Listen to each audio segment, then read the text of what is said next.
earliest memories of music was when I was really little, probably 3 or 4 years old, you know, like 1969, 1970. My mom and her friends would all be partying and staying up late, and my mom would dance with me and stuff, you know, and we'd be listening to Jefferson Airplane, a lot of San Francisco, Northern California hippie stuff, you know, Santana, Grateful Dead, Creedence Clearwater Revival. Hank Williams somehow got in that mix too. You know, so that's my earliest recollection of music. And then my grandma, she had a little Wurlitzer organ, and she used to teach me how to play like Ramblin' Rose and stuff like that on the organ. But then when I was 10 years old, my mom took me to see a Monterey Pop Festival movie that was in the theater. And on my 10th birthday, they bought me a turntable and Frampton Comes Alive. And I was hooked after that. I mean, I wanted to play like Peter Frampton guitar live in concert. That's what I got hooked on. My first really good guitar was a Fender Stratocaster, and it was $350. And my grandma told me that if I earned half of that she would match me on the other half. They never gave me anything. They made me work for it. So my stepdad taught me to put gas in the lawnmower and push it around the neighborhood. So I did that for about a month, and I was mowing lawns at, you know, $3 or $4 a pop. Saved up a couple $100 and got my first guitar from Drum and Guitar City. It was a Fender Stratocaster. It was used, and I wish I still had it. It was a killer guitar. My favorite all-time guitar player, just like everybody, would be Jimi Hendrix, and that started for me seeing him in the Monterey Pop movie when I was 10 years old. I just remember him playing Wild Thing, and just his showmanship and the way that every note just oozed out of him. It just blew my mind as a 10-year-old kid. But after that, you know, getting into Leonard Skinner and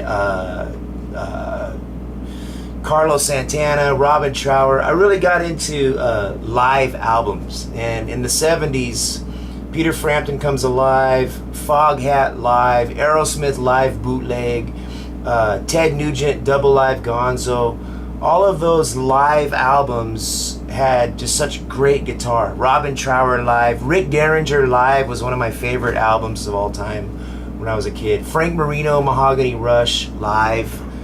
Any great live album that came out in the 70s, I went and got it. I saved my lawn mowing money, and I went to Tower Records and would buy live albums. You know, and then back in those days, you could go to the grocery store and you could find killer magazines like, you know, Cream or Hip Raider or Rock Scene or whatever, these magazines, and you could sit there and just like see these killer pictures. And it was so much fun being a kid in the 70s, man. I mean, you know, music was so new and fresh at that time, and magazines and live albums and guitar, and then when Eddie Van Halen came out, it just blew everybody's mind. So, you know, I'm really grateful that I grew up in that period of time.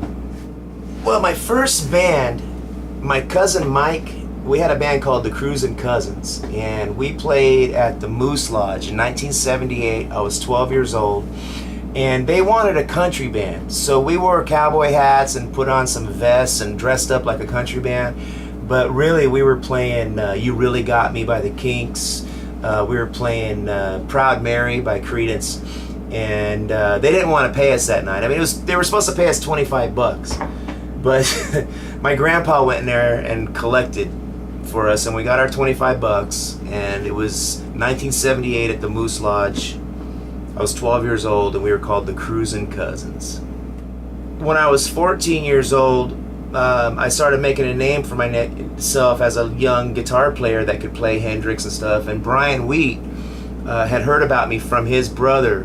And in our neighborhood, South Sacramento, there was a lot of musicians. You either were a musician or you were a fuck up. You were out vandalizing and doing stupid shit. It was a pretty rough neighborhood.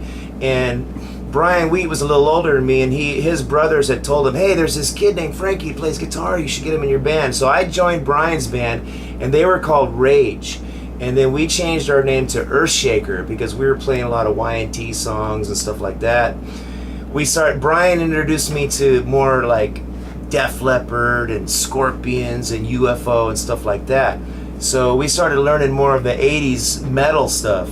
And then we changed our name. We couldn't get a gig as Earthshaker because top 40, you had to be like a pop band. So we changed our name to City Kid because it was more of a pop name like Loverboy or something like that. And we got gigs, but we hated it.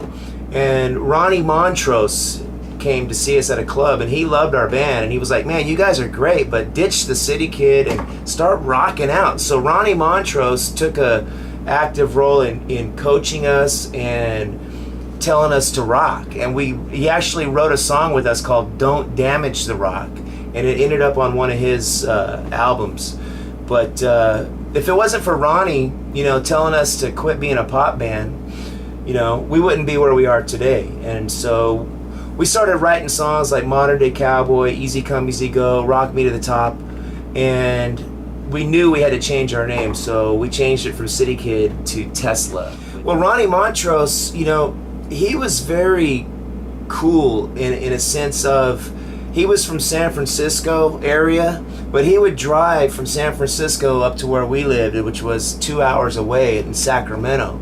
And he would go to like these smaller areas, Sacramento, Santa Rosa, and he would find younger musicians and he would mentor them and he'd give them lessons. He'd take them in the studio, produce demo tapes. Not too many people know that about Ronnie Montrose, that he was that kind of guy, He was never satisfied with just playing Rock Candy and frickin' Bad Motor Scooter. He didn't want to do that. He wanted to find new musicians and new things, and so I'm really grateful for Ronnie Montrose.